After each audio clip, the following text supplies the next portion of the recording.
même si certains veulent encore y croire. Il n'y a pas d'impasse, il y a un budget qui est en train d'être discuté. Les débats sur la première partie du budget de l'État s'enlisent. En pause, le temps d'étudier le texte sur la sécurité sociale. Les discussions pourraient reprendre mi-novembre dans l'hémicycle. La Constitution fixe au 23 novembre la limite pour adopter le texte à l'Assemblée nationale avant qu'il ne parte au Sénat. Mais la ministre des Comptes publics l'assure, le travail des députés n'est pas inutile.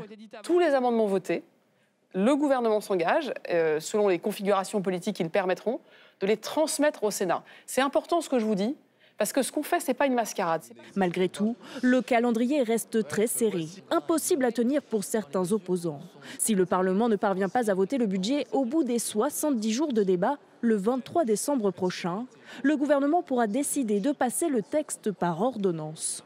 C'est la possibilité pour le gouvernement d'exécuter directement le budget original, celui qui a été déposé sur le bureau de l'Assemblée nationale. Le problème, évidemment, derrière, c'est que le budget n'ayant pas été voté, les parlementaires risquent d'être quelque peu récalcitrants.